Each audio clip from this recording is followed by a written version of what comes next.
been asked to share.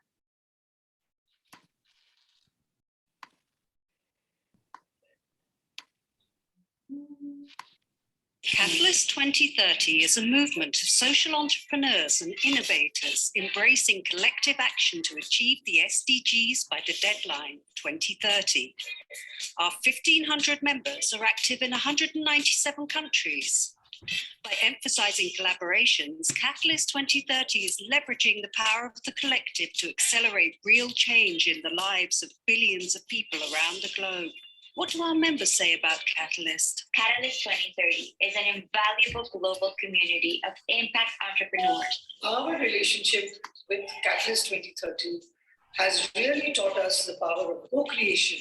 Join Catalyst 2030 and network, bond, and collaborate with our family members. And I like the spirit of bringing change makers together to share and learn from each other. Catalyst really understands the transformative nature of collaboration. It's also a platform that can give us new tools and resources. Catalyst 2030.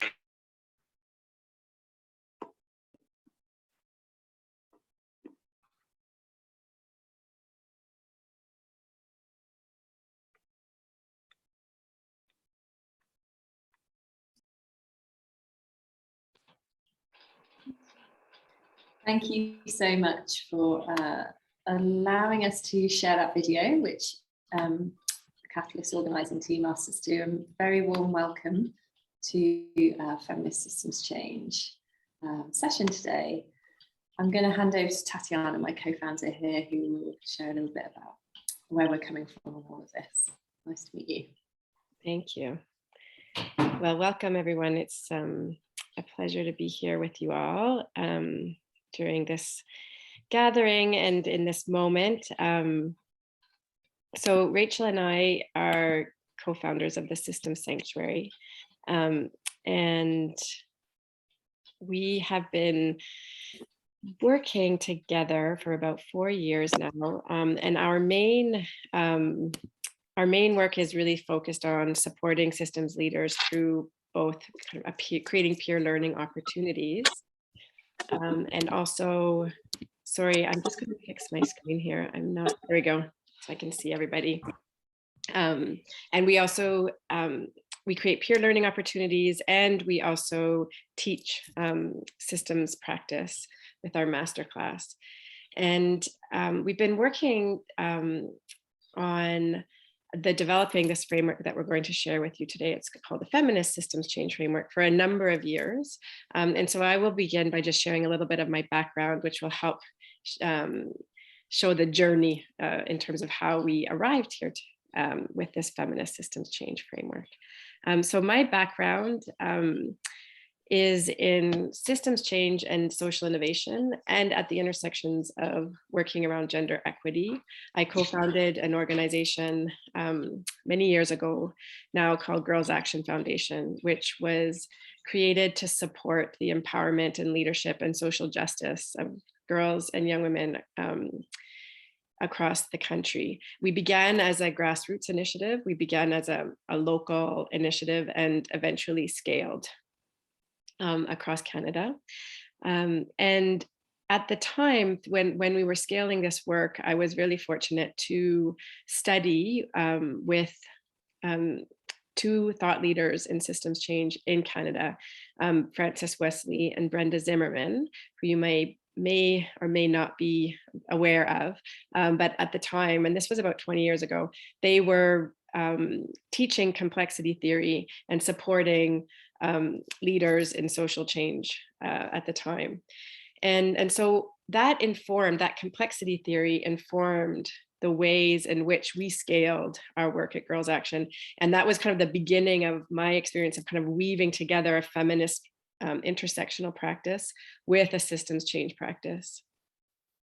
So that's how I kind of came to this work. And I stepped away from Girls Action Foundation and was very preoccupied with systems change and went on a learning journey from that point. I was preoccupied with it because I knew that we were doing systems change, and like many initiatives, many kind of movements are doing systems work, but I wanted to deepen my understanding. I wanted better tools, frameworks to communicate what we were doing. And so I followed this kind of learning path with other senior leaders in Canada who are looking at the edges of systems change and exploring the edges of systems change. And as we were into that inquiry, I met Rachel Sinha, who is my partner here. And we both shared a deep commitment and passion around creating learning spaces for people who are in the thick of doing systems change, because we both came from a place of knowing what it was like to lead systems initiatives and the struggle that is, the isolation, the overwhelm. And we both knew that we don't have systems change all figured out. And so there's this deep belief in what can we learn together through the doing, what can we learn collectively, what collective intelligence can we emerge together. And so that was the inspiration for the cohort-based peer learning, ecosystem-based learning that we facilitate today. And we do that through the Systems Sanctuary. And so I'll hand it over to Rachel, who will also introduce ourselves before we kick things off. And I do also want to say, by way of kind of grounding us and welcoming, to say I'm coming to you from the traditional territories of the Kanakahage, which is otherwise known as Montreal, based in Canada. So really lovely to have you with us here today. Thank you. Thanks, Tatiana, and I'm going to share my screen as well. This is Tatiana and I on a good day. And yeah, my background, I am coming to you from unceded territory of the Osage people, St. Louis in the US. I'm originally from the UK. And I got into systems change work because I co-founded something called the Finance Innovation Lab, which was launched after the 2008 financial crisis, a partnership between WWF and the Institute of Chartered Accountants. And I think it was one of the kind of, one of the early movers in the whole sort of innovation lab world that then developed and became a whole thing. And I co-led it with two other women for about 8 years, and we span it out and it became an independent charity, which is still running today. But, really what we were doing was bringing together diverse stakeholders from across the system and trying to support the leadership of people who were experimenting with creating alternatives to the status quo. Everything from coalitions that were lobbying policymakers to working with the Occupy Wall Street movement to support their ability to lead in a more systemic way, to working with the big four accountancy firms. And as I left and moved to the US, I very much felt like that was exhausting, burnout kind of territory work. And the very most valuable moments that I had in learning were to come together with other people, who were trying to do something similar, and may or may not have been in the same city as me. Sometimes I would meet somebody on Twitter or something who's in Australia who was working in that way, and we'd kind of get together at a conference or something and sit down and just dive straight into practice. So what is it that you're doing and what you're struggling with and how do you find it challenging or difficult? And so Tatiana and I became very interested in how do we support the learning of people who are already doing systems change work in different worlds, but just need some other colleagues to talk to about it. And so I would say that both of us come at this from a place of having deep experience in building our own ecosystems for positive change. Like Tatiana's work was a big network that she scaled, and mine was a big ecosystem that was trying to push on systemic change. And together we have been delivering peer learning cohorts for people leading systemic change for the last four or 5 years.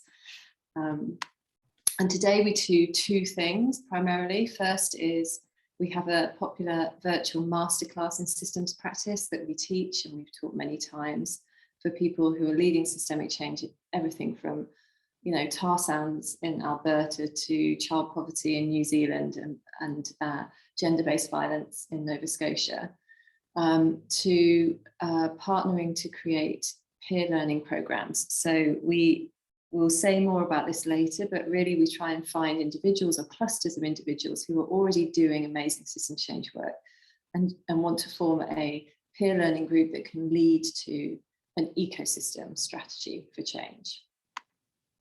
So I'll hand over to Tatiana to say more.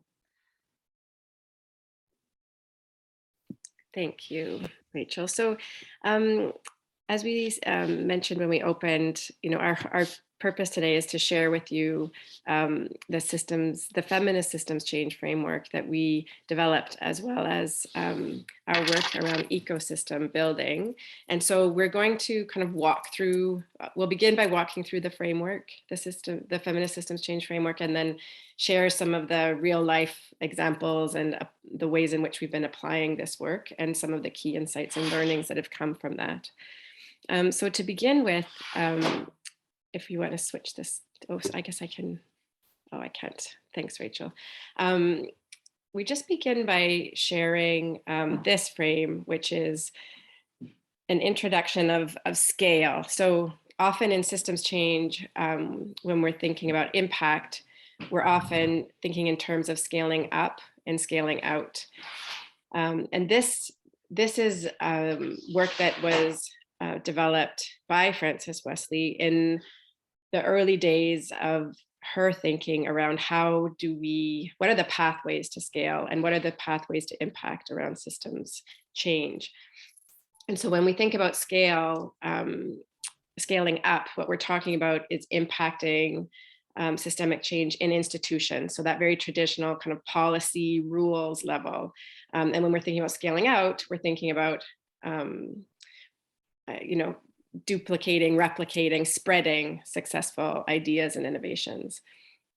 And so about 10 years ago now, I would say, while I was still with Girls Action, we were a part of a gathering that was kind of diving into the exploration of these pathways to scale. And we were all asked to join certain tables where we would kind of fit into a scaling up or a scaling out model. And then there was this other table where if you didn't fit in. And so I sat down at the other table because I wasn't exactly sure where we fit. I felt like we were doing we were doing systemic scaling up. We definitely were scaling out, but there was something missing. And so in that conversation with others at this table, where the people who didn't fit in sat together, I asked the question, what about scaling deep? What about the deep systems, the deep root systems? What about the deep relational work that wasn't represented necessarily in the scaling up or in the examples of scaling out? And this was an important moment because it started to point to ways in which I saw and experienced feminist grassroots movement work doing the work in ways that we couldn't necessarily capture in these ideas of scaling up and scaling out. And this idea has since gained a lot of traction around scaling deep, and we define it now as the level of, the work at the cultural level, the work at the belief and the mindset level. And we also define it as like the work that we do at a personal transformational level, which is connected to systems, and which is really important. And over the years, as we've kind of continued along this learning journey, really we've noticed when we've been working with feminist organizations and grassroots organizations that scaling deep is actually critical and one of the first the first steps before actually being able to be effective in scaling up or in scaling out. And so this was kind of the beginning of the early thinking of what is feminist systems change. And to this day, we can say that, scaling deep, it's difficult to measure that aspect. It's difficult to measure the dimensions and prove its impact, yet it's such an important area and place to be working. So there's definitely work to do here. And so what we then started to articulate was the ways in which there were gaps, I think, in the systems field, and the ways in which there were gaps in the feminist field, and how systems change could support and complement feminist practice, and how feminist practice could support systems change. And this is starting from a place of knowing and understanding that feminist practice and systems change are quite aligned. And from my perspective, I would say the work that we're doing is to shift, from dominant, hierarchical, or violent systems to different ways of being, collaborative, relational, kind of interconnected. And so I see the alignment between feminist work and systems change work is obvious in that way. Yet, they're complementary. So feminist practice brings a power analysis, and you'll see this in our conversation, a power analysis that is often missing from systems change. And so I think it's fair to say that while the systems side works around relational and interconnectivity, which is really, really important, we need to balance that with the power analysis. We need to be able to see and name and intentionally be strategic about how we're shifting power in the work that we're doing. And then at the same time, systems change brings a value of relationality to the feminist work, which is really important and healing. And then we can see feminist, on the feminist practice side, that it brings a political understanding and lens around gendered nature of care and the discriminatory nature of care, which is really important. And then systems change brings and invites us into caring and healing as a way to connect to healing systems. So they're quite supportive here.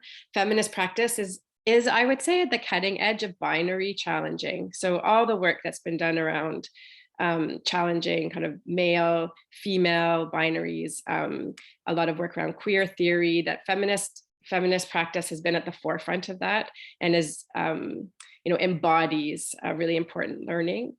And then systems change invites us to hold paradox at the same time. And then feminist practice, it sees intersectionality and recognizes that our multiple identities mean we experience systems differently, which is so important, that when we're bringing an intersectional lens, which understands that gender has an intersection of race and class and sexual identity and ability, and that these intersections inform the ways in which we experience systems. And at the same time, then, a systems lens also brings in complexity, which gives us nuance and supports the way we locate ourselves to understand our interconnectivity. So it helps us kind of deepen our humanity and to not be stuck in labels and identity politics. So there's a beautiful alignment that comes together, and this framework now is a practice framework that Rachel and I use when we're training for systems change and supporting leaders. And it identifies the kind of key capacities that we think are key and important for practicing systems change.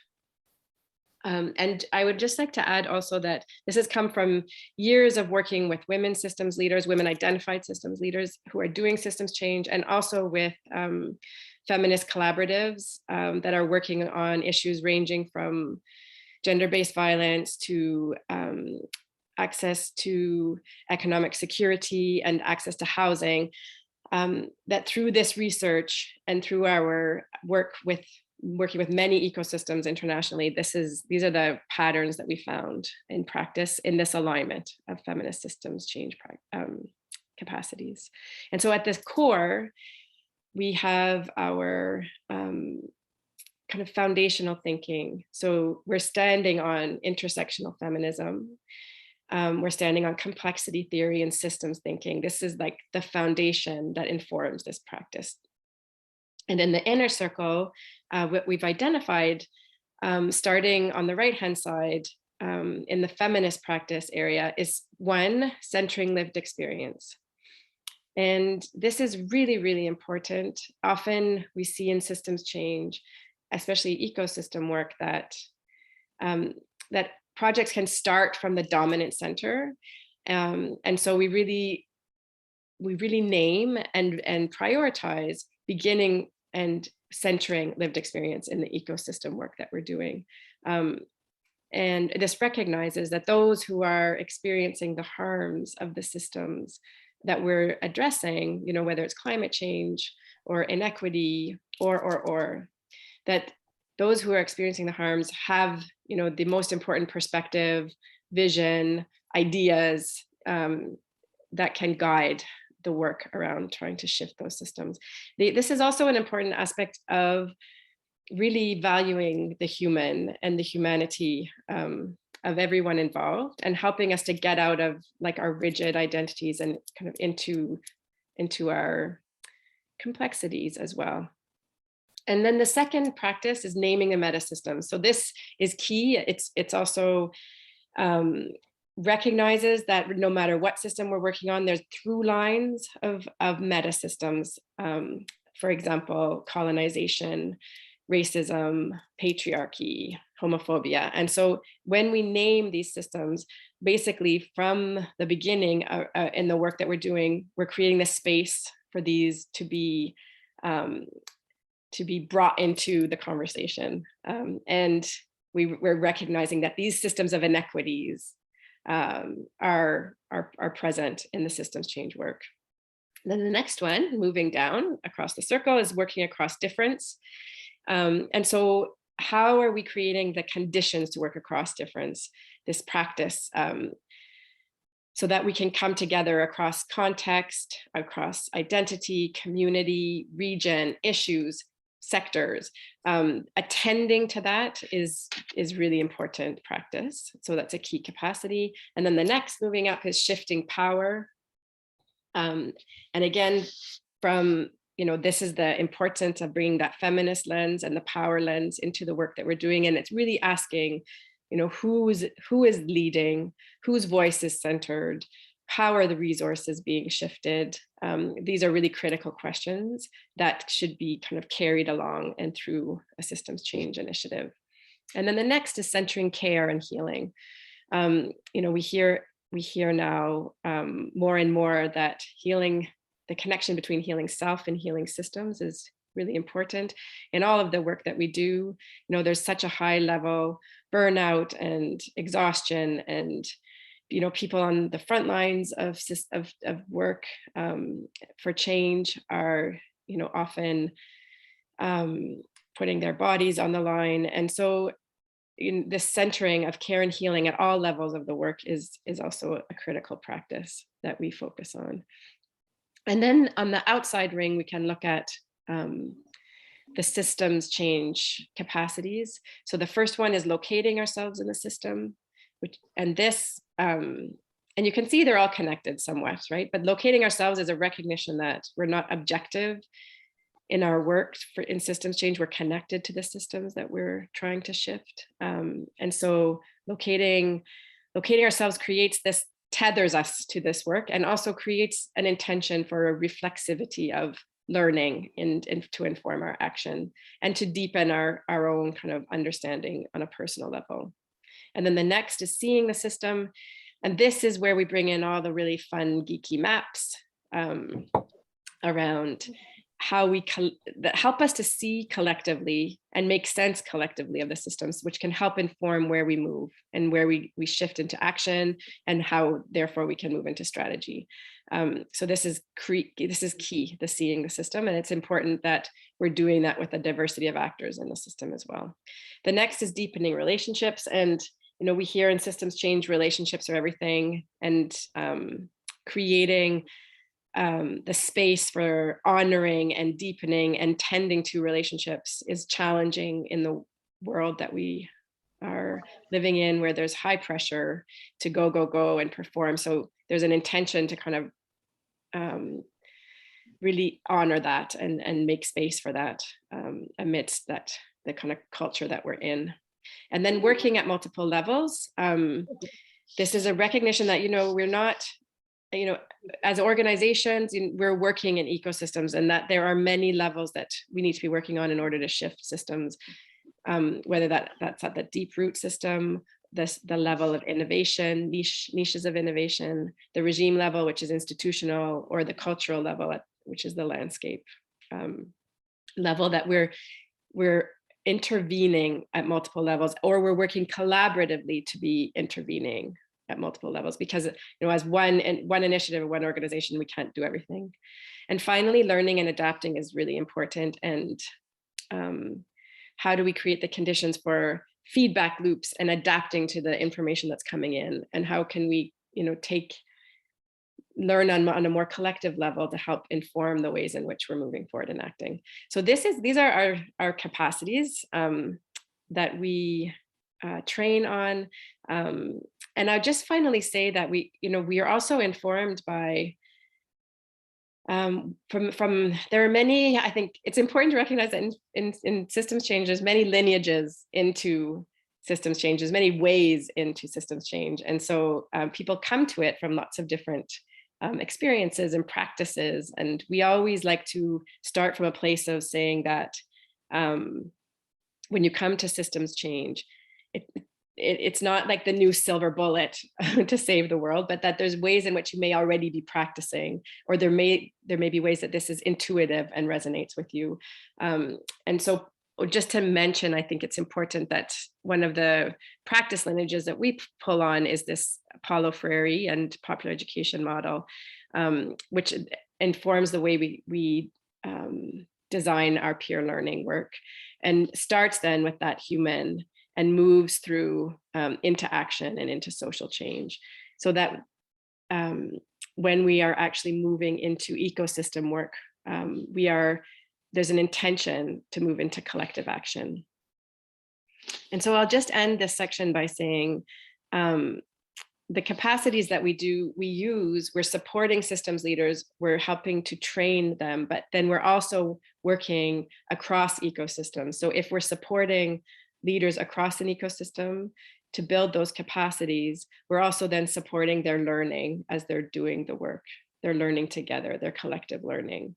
And by doing that, we're working to shift systems at an ecosystem level, and this can have impact in many ways, from leveraging resources, deepening relationships, catalyzing collaborations. And this helps to reframe the issues, to break silos, and to strengthen the capacity for long-term investment for change. And ultimately also it helps to shift the power and resources from dominant systems to the margins where innovative ideas and perspectives live.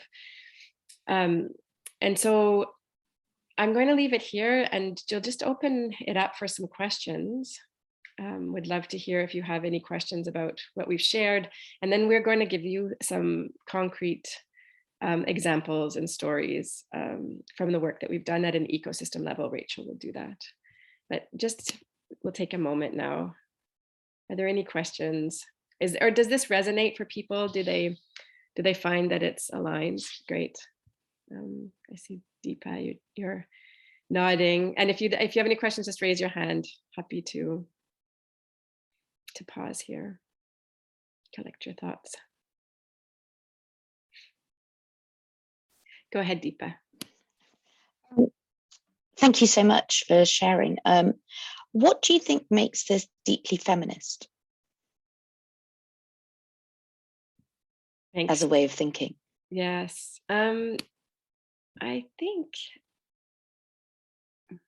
I wonder for feminist practitioners, I think, when I came to systems change, I was so excited. And when I came to complexity theory, I was so excited because I felt like it was a support for what we were trying to already do. It helped to kind of show new pathways, new tools, new strategies that built on the ways in which I was already kind of working in the world. Yet the feminist piece of this, I think, is one, centering lived experience and challenging the systems, challenging the dominant system to shift power away from the dominant system to the non-dominant systems, or to the margins, or to those who may not be engaged at that dominant system. I think that's in itself is in is explicitly feminist. And I think the ways in which bringing care and healing practices is also quite feminist as well. Does that answer your question, Deepa? Yeah. And I mean, I think inherently also systems change is feminist because it's working at the root system level as well. So this is where I think that's because that's the bit that I was kind of thinking about, because systems change and some of the ways that we think about it does feel collective. And so therefore does adding a feminist layer on it, which is in something that's already quite complex. Even though I identify it and identify with it, do I see it as deeply feminist, or is that just the way we should be thinking? Yeah, not that there's anything wrong with that. And I think that there's systems change practice can be feminist, but it's to strengthen it. I think that this brings an intention to strengthen that kind of intention to shift power, that intention to center and decenter. It's very important. Yeah. Are there any other questions before we move on to giving some examples? And we don't see faces. Okay, great. I'm going to hand it to Rachel, and just raise your hand if you have questions. We're happy to answer. Thanks. Share the screen.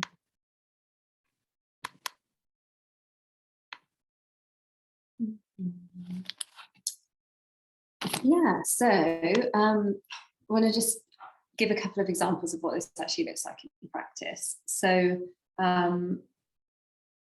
two examples. So first of all, Joanna Kerr came to us. She's the CEO of Makeway in Canada, which is an intermediary organisation, and she'd worked in climate and gender and nature for her whole career, and had gathered together a small group of women identified people that she also worked with in her field of practice, and was just getting deeply frustrated really at the fact that in the climate change space particularly, the conversation was all around technical solutions. And while her and her colleagues had ideas around, more cultural solutions, I guess more scaling deep than scaling up policy change, or scaling out like innovation as the solution to everything, they were always being sidelined. And also at the same time, COVID had hit, and I think there was a real feeling that a deep sense of wanting to connect with other people at a deeper level and have a deeper conversation about some of the barriers that we're facing as women doing this work in the world. And so we worked with her to, first of all, diversify the group of people that she convened. And so it ended up being a diverse group of around 15 women identified leaders across intersections of race, sexual identity, ability, etc., age. And we convened them from over a year using a peer input process, which I'll share more about in a moment. The second group was working with Sue Bookchin, who had spent her whole career working on gender-based violence in Nova Scotia, and was deeply frustrated with just how all of the interventions seemed to be kind of band-aid solutions, that there was a huge competition for very scarce resources, that people were coming to the field with lived experience and then being re-traumatized by the field of practice itself, which marginalized their voices and didn't prioritize their work at all. And so we created a peer learning group for her, which consisted of stakeholders from across the system, so everyone from people at shelters to police, people in the legal system, etc., etc. And so what we do when we bring these groups together is that we, first of all, start with an equity framework to make sure that that conversation is in the room from the beginning. And then we use what we call a peer input process to host each of the sessions. So we let everybody who's in the cohort have a go, and we ask them to come and bring and share a challenge that is keeping them up at night around their work, that they think the rest of the group will be able to support them with. And so what happens is, when it's your turn to go, you know, it's a vulnerable space, basically. It's a vulnerable situation where you're sharing something that's really stressing you out. And then we ask people to turn off their camera and their audio, and the group have a conversation about that problem and that person as if that person is not there. Bringing in, of course, all of their lived all of their experience of doing work in this field and being deeply frustrated by it as well. So, for example, in the kind of climate change group, you know, somebody would share a challenge with a male-dominated culture at work in the kind of climate change space, and a big NGO, and you know that their ideas are often sidelined, and then everybody, multi-generations of people would come in and talk about their experience of experiencing a very similar situation, and there would be a sense of kind of validation and like deep listening, just the feeling of being held by others of different generations who've gone through or going through same situation as you, but also we're generating solutions, like things to say, frameworks that have worked, things that can actually help to alleviate this problem. And what happens over a period of time is we then organise kind of buddy sessions in between each of the sessions, so that the relationships between the individuals are deepening and they're having a one-to-one conversation. And what we end up with is a kind of like layered set of stories and almost a mental library of all the stories of the other people in the cohort that have been convened with you, and a kind of raising of consciousness and an understanding, a validation of the bigger systemic challenges that you collectively are facing doing your work.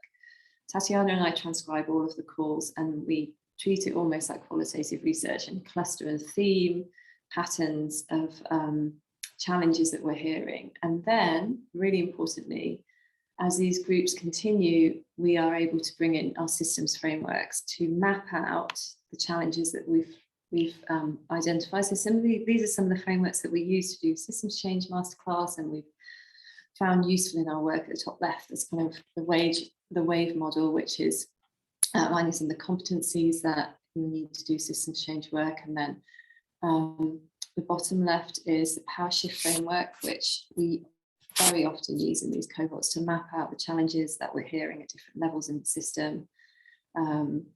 Through to, on the bottom right, there's, you know, a framework for building an ecosystem set of projects and being really strategic about how change happens in your work. I mean, there's much more to say about that, but this is also another framework that we use that helps an ecosystem map itself out, the roles that people play to build an ecosystem for positive change. And as I said, yeah, the power shift framework. So we're able to map out, you know, what are the challenges around like personal change here in this group of people? What are the challenges around innovation that we've heard, or lack of innovation? What are the kind of policies and systems and structures that are holding things in place? And what are the narratives and values and the kind of meta issues around like patriarchy, etc., that hold the unwanted situation in place?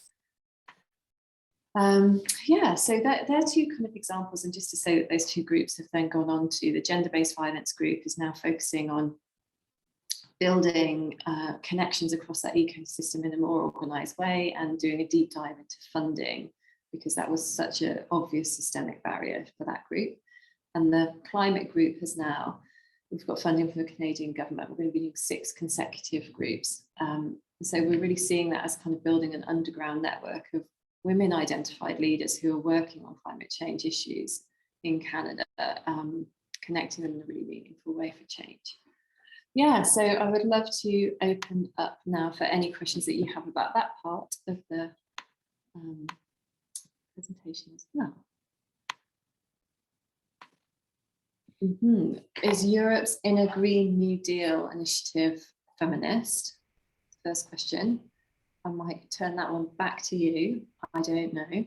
It's my short answer.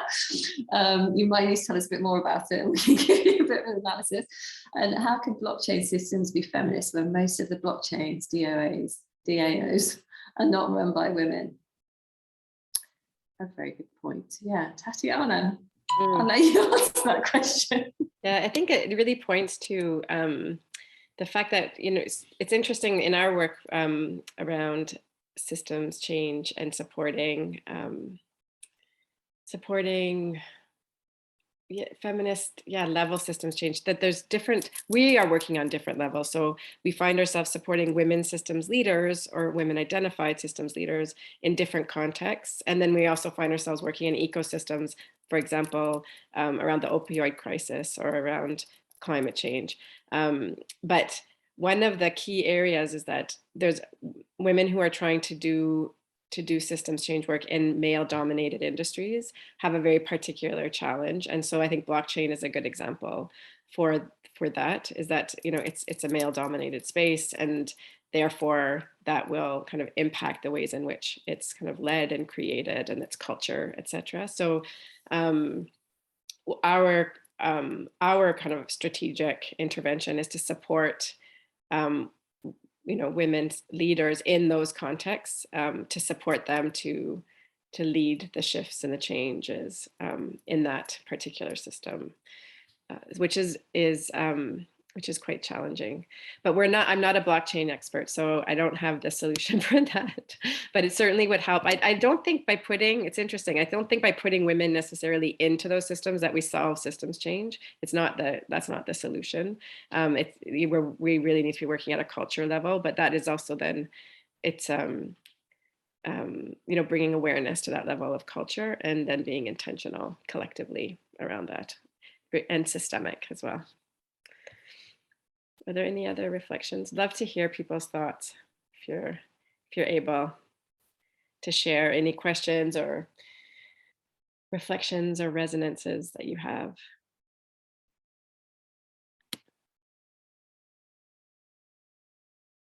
I could ask lots of questions, but I don't want to. I facilitate collaborations within the Catalyst2030 network through the membership. So I'd love to talk to you both offline. But just wondering, in terms of doing the homework and the setting up, if we're thinking about collaborations and it takes time to get the ducks in a row, in order to then think about the systems you're trying to shift, do you have thoughts on the kind of the time of that process and letting that kind of emergence of it? Or do you go down a kind of more design route, which is the think, test, iterate piece? Because that may not do the groundwork, that a lot of the groundwork that you're talking about in the circles. We should jump to that one, Tatiana. Yeah, so I mean, I was very much brought up on the whole, and trained up in the whole kind of 3 days in a workshop post-it notes way of doing things. And I've done that a lot and I see the value in it. And I also feel that, while it generates ideas, you're working really at a surface level. And there's kind of a very, very common pitfall that happens immediately afterwards, which is where nobody holds whatever's emerging from it. And so what I love about working in this way, and I've become a huge convert to it, we've always worked virtually because we live in different cities, but way before COVID, but I just think it's so valuable because, number one, those workshops exclude people. Like when I had children, I couldn't go to a 3-day workshop, and just hang around with post-it note. I had to, it had a financial cost for me being there, for example. Number two, when we do it in this way, what you're doing is you are building, nurturing, deepening relationships between individuals in a system. And we know then that helps to create the conditions for systems to change. When the relationships in the system are different, the system becomes different. And so by doing that, by the time we get to the ecosystem building bit, you've got people who genuinely care about each other, who are writing about each other, giving each other new jobs, asking each other to speak at things, sharing opportunities, perhaps collaborating on fundraising opportunities in a way that is so much more meaningful than the kind of 3-day workshop, there's a solution situation. And they just become new work colleagues. And so that whole kind of silver bullet thing of that often comes from a funding perspective, where it kind of says, let's get these two people together and you two should collaborate because you're doing something complementary. is circumnavigated, and you've got people who are kind of just understand each other's perspectives, trust each other much, much more, and are willing to move on things and come up with their own ideas about what needs to change based on their place in the system. Yeah. Yeah, and I would also just add that I think the difference in the approach also is allowing what exists to connect. So there is this, it allows for emergence. So it allows for the relationships that are deepening to genuinely co-create something without it being kind of coordinated or orchestrated, I think. And at the same time, oh, sorry, I lost my thought. I wanted to say, I'm just coming out of COVID and I'm having the huggy brain syndrome here. But it allows people in an ecosystem that are already doing things to connect in genuinely also. So, there may be innovations that aren't seen necessarily from spots on the ecosystem, but that if we're connecting those in, then we're supporting that work as well. So that's also, I think, part of the approach of allowing, and I would say over time, our peer learning sessions are about 8 months long. So we actually spend 8 months in learning, sensing, relationship building, before that turns into kind of a strategy for action. Thanks. Mm-hmm. Any other questions? Feel free to ask them in the chat or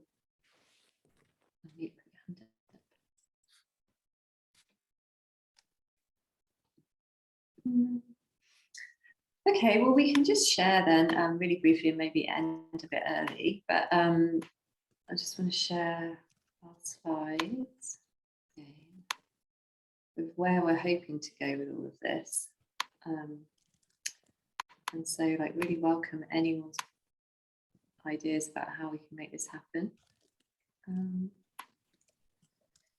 So this is where we want to move next as an organisation.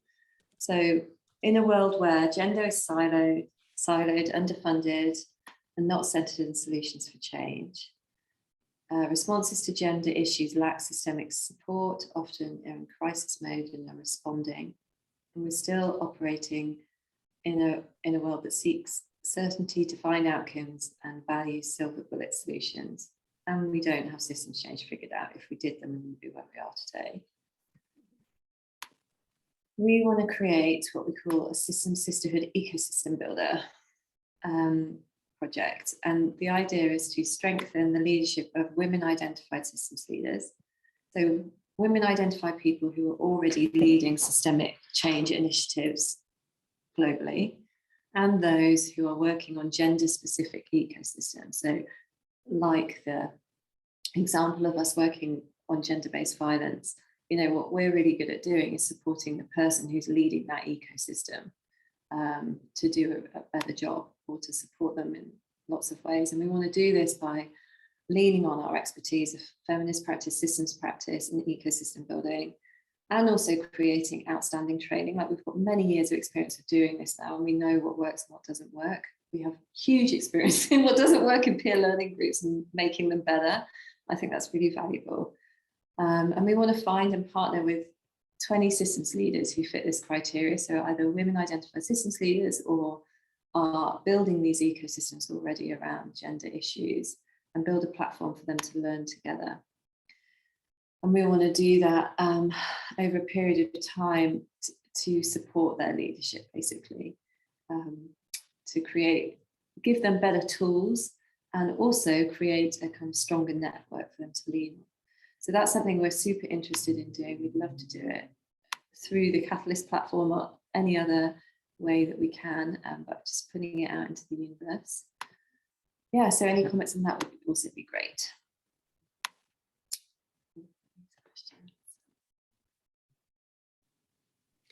I know that one thing I noticed was obviously systems practice and Acumen Fund, their systems practice work is online. And then Societal Platforms just took all their systems practice work online as well. And Ashoka's was always online. And I see this trend towards online, but like you said, you don't build those deep, meaningful relationships, and we don't have that dialogue. What are some of the challenges that you see because of the scale issue with the smaller cohort? Yeah, well, should I go and then you? Yeah, so we have always kept small cohorts. The absolute most massive one we've ever done is 25 people, but normally our peer learning cohorts are up to 9 people. And we do that really intentionally because we know what it feels like to be part of a mega, sea of Zoom faces, and it's just not a very good learning experience. But what we think we can do with this, for example, is to do some of the teaching where we're literally just giving a lecture on a framework with a lot of people, and then make the peer learning cohorts as small as they've always been, because we know that that is a magic number that works. So yeah, Tatiana, do you want to?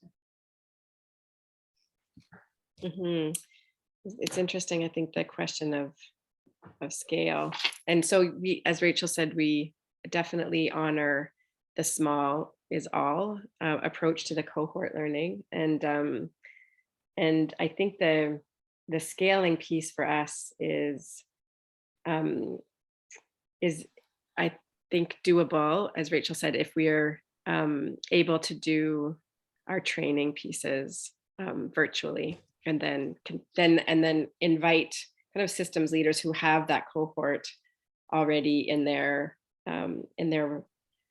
work to be a part of that and support then the cohort learning. I think the scaling is actually in supporting people to do good peer learning cohorts as a strategy that gets people to systems change.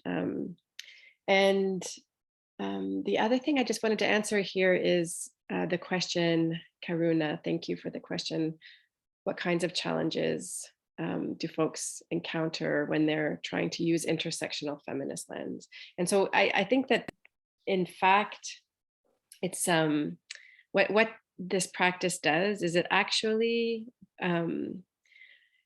recognizes some of the systemic issues that are not easily centered. For example, racism and colonization, or other kind of systemic inequities. And in fact, we bring it into the practice. And so by doing it, then it actually supports those leaders to be able to go into their work with that kind of with those tools and that analysis and that self-awareness to inform how they're going to move and act. So, and I do think the challenges that people face, it's not actually as a result of using a feminist lens, it's actually as a result of the inequities that are already kind of existing in the system. So it doesn't really add more challenge, I would say. It adds more, a deeper analysis, and it adds, I think it opens up possibility for where people can act for change, and awareness around the links to the culture as well, the cultures that people are working in, and how they can understand some of the struggles and challenges that they're already facing in those cultures. Does that help, Karina? Did you have any? Thanks. No, that's helpful. The reason I just feel like cohorts often, not even feminist lens, any cohorts, when people have to go back into their organizational space and use what they have learned, tried out, irrespective of what it might be, there's a little bit of a conflict, right? And so I was really struck by how you said it's not just about, training leaders and then positioning them in these spaces, because it's about changing the entire narrative, the frame of wherever you sit, whoever you are, right, for sustainable change. So I'm just struck by that. So thank you. I feel like it's a battle. It's something we're going to just have to keep dealing with, and recognize that change will take time. So appreciate it. Thank you. Thanks. And I think there's a strengthening. What I find is that there's a strengthening in the collective of that cohort, as it deepens, I think, in its practice and understanding, then there is a level of kind of allyship and support that is developed to help. I think that's it. People kind of start to, on those deeper levels, when you're able to kind of come in at that systemic level, when you break down what's happening and you're naming what's happening, people are less alone. So they have more strength by being connected to a community that is understanding what they're experiencing. That's the positive outside, the positive impact. Well, if there are any, if there are no more questions, then maybe we can wrap up 5 minutes early. But if you want to be kept in touch with us, then please do put your name in the chat, your email in the chat, and we will follow up and add you to our newsletter list. And we have a publication called Feminist Systems Change. It's on our website, which we can share. And you can find the framework there with some more information about it. We have our masterclass in system change practice, which you're all very welcome to join, and we're open now for applications for the fall already, fall. And yeah, please do feel free to register your interest in our work and keep in touch. Thank you very much. Thanks, everybody. It was really lovely to spend time with you. Thank you so much. Thank you. Wonderful. Thank you. Thank you. Bye. Bye-bye.